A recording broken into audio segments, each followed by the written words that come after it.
Black hole ब्रह्मांड की सबसे अद्भुत चीजों में से एक है। ये रहस्यमयी और शक्तिशाली वस्तुएं हमारे ब्रह्मांड के सबसे गहरे रहस्यों में से एक हैं। ये अंतरिक्ष में ऐसी जगहें होती हैं जहां ग्रेविटी इतनी तेज होती है कि कुछ भी, यहां तक कि प्रकाश भी, बच नहीं सकता। ये एक तरह का ब्रह्मांडीय जाल है। जरा सोचो, एक ऐसी जगह जहां स्पेस टाइम खुद ही अंदर की ओर खींच रहा है और एक ऐसा भंवर बना रहा है जहां से कोई वापस नहीं आ सकता।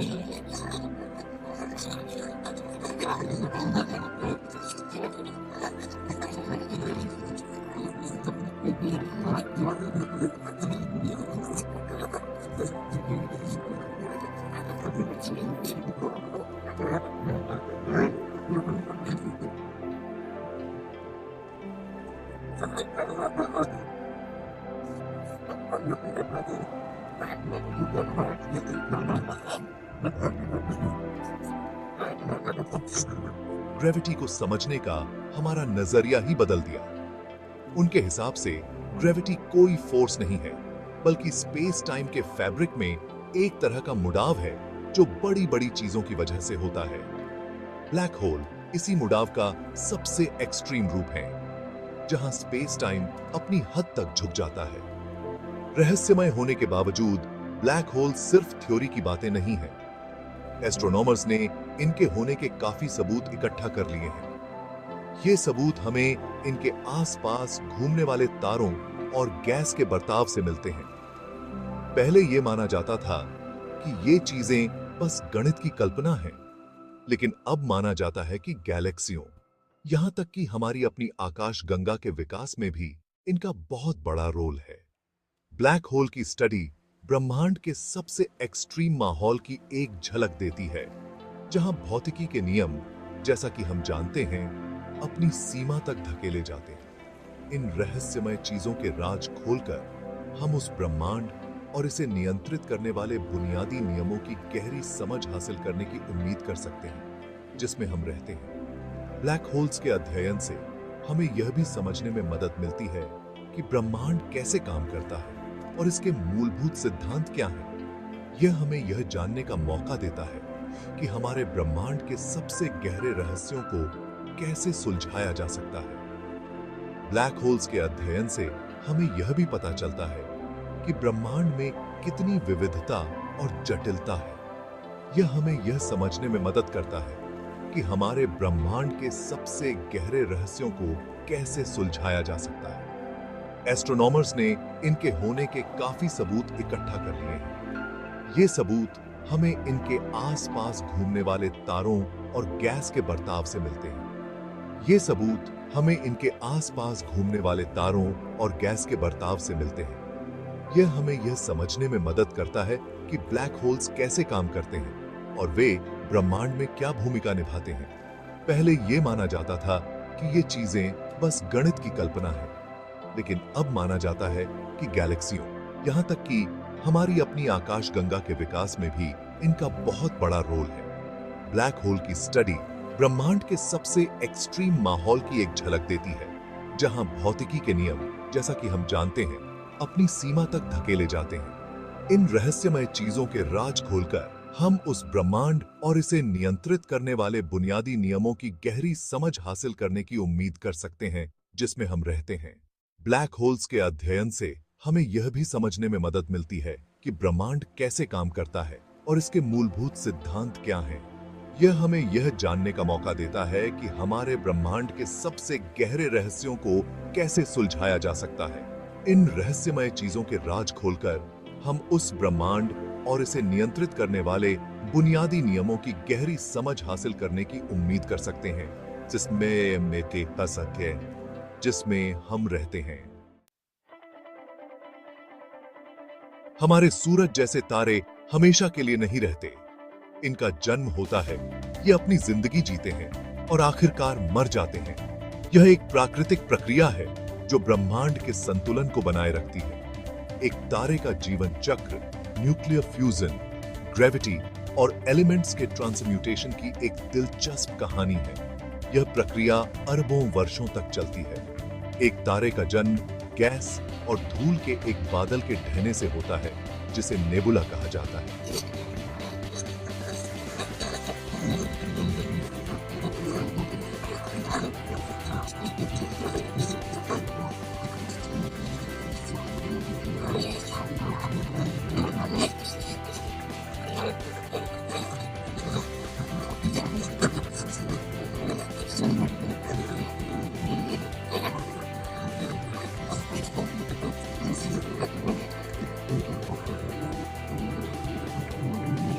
हीलियम बनाते हैं। भारी मात्रा में ऊर्जा निकलती है जो तारे को शक्ति देती है और उसे चमकने का कारण बनती है। यह ऊर्जा तारे के जीवन का मुख्य स्रोत होती है, जो तारे को शक्ति देती है और उसे चमकने का कारण बनती है। यह चमक तारे की उम्र और उसके द्रव्यमान पर निर्भर करती है। एक तारे का जीवन काल उसके द्रव्यमान पर निर्भर करता है।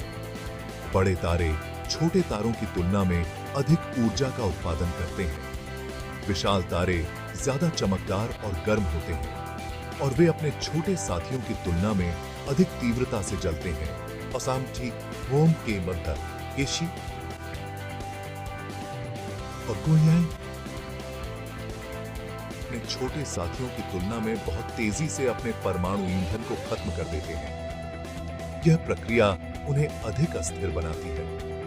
हमारा सूरज, जो एक अपेक्षाकृत छोटा तारा है, का जीवन काल लगभग 10 अरब वर्ष है। यह एक स्थिर और दीर्घकालिक जीवन चक्र का उदाहरण है।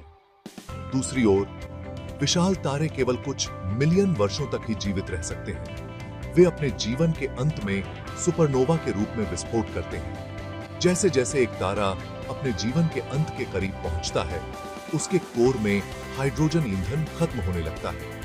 यह तारे के जीवन चक्र का अंतिम चरण होता है। इससे कोर सिकुड़ता है और गर्म होता है, जिससे तारे के अंदर की प्रक्रियाएं और भी जटिल हो जाती हैं, जबकि तारे की बाहरी परतें फैलती हैं और ठंडी होती हैं, जिससे तारा एक विशालकाय लाल तारे में बदल जाता है। यह एक नाटकीय परिवर्तन है जिससे तारा एक लाल विशालकाय तारे में बदल जाता है। यह तारे के जीवन का अंतिम और सबसे चमकदार चरण होता है। इस बिंदु पर एक तारे का भाग्य उसके द्रव्यमान द्वारा निर्धारित किया जाता है। बड़े तारे सुपरनोवा में विस्फोट करते हैं, जबकि छोटे तारे सफेद बौने में बदल जाते हैं। हमारे सूरज से कई गुना विशाल तारों के लिए अंत एक शानदार विस्फोट के साथ होता है, जिसे सुपरनोवा के रूप में जाना जाता है। यह विस्फोट इतना शक्तिशाली होता है कि यह तारे के सभी पदार्थों को अंतरिक्ष में बिखेर देता है। सुपरनोवा ब्रह्मांड की सबसे ऊर्जावान घटनाओं में से हैं, जो इतनी ऊर्जा उत्पन्न करती हैं कि यह कुछ समय के लिए पूरी आकाश गंगाओं को अपनी चमक से मात देती है। यह चमक इतनी तीव्र होती है कि यह कई हफ्तों या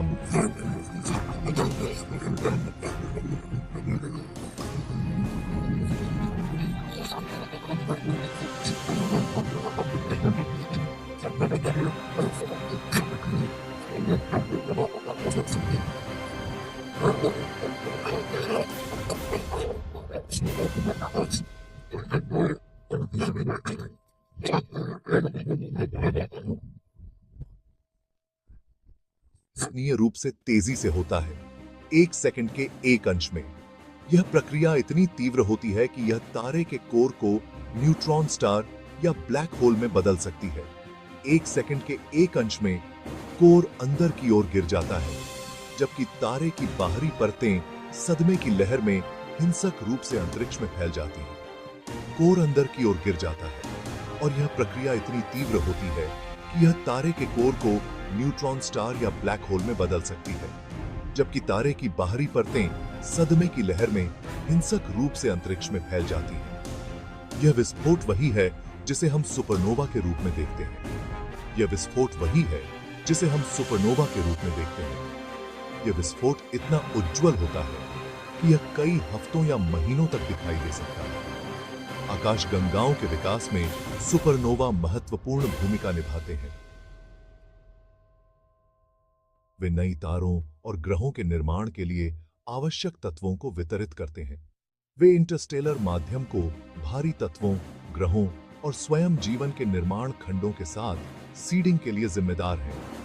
यह प्रक्रिया ब्रह्मांड में जीवन के विकास के लिए महत्वपूर्ण है।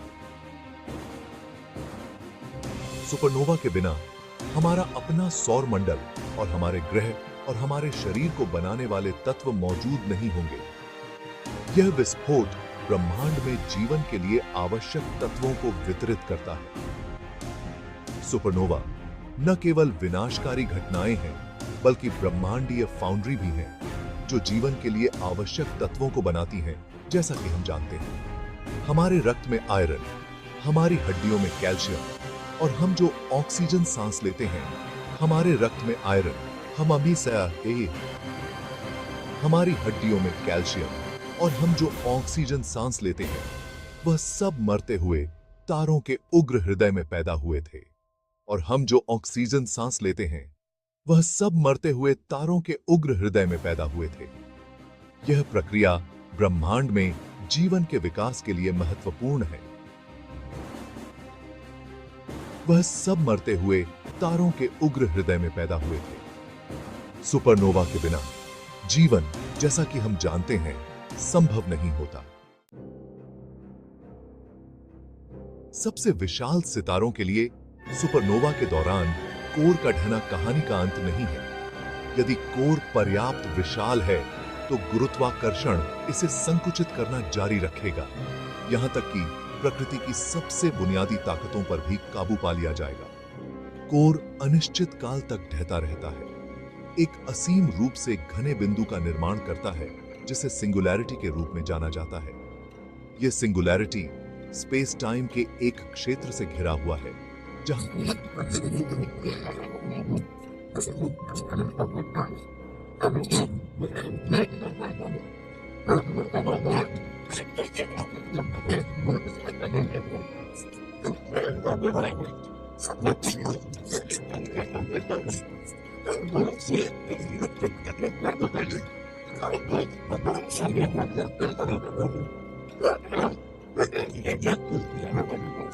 वे उसी गुरुत्वाकर्षण बल का प्रयोग करते हैं जो समान द्रव्यमान वाले तारे का होता है। यदि हमारे सूर्य को समान द्रव्यमान वाले ब्लैक होल से बदल दिया जाए, तो पृथ्वी की कक्षा अपरिवर्तित रहेगी। ब्लैक होल का असली खतरा बहुत करीब पहुंचने में है। जैसे जैसे आप ब्लैक होल के करीब पहुंचते हैं, गुरुत्वाकर्षण बल नाटकीय रूप से बढ़ता जाता है। यहीं पर स्पेस टाइम पर ब्लैक होल के अजीबोगरीब और आकर्षक प्रभाव स्पष्ट होने लगते हैं।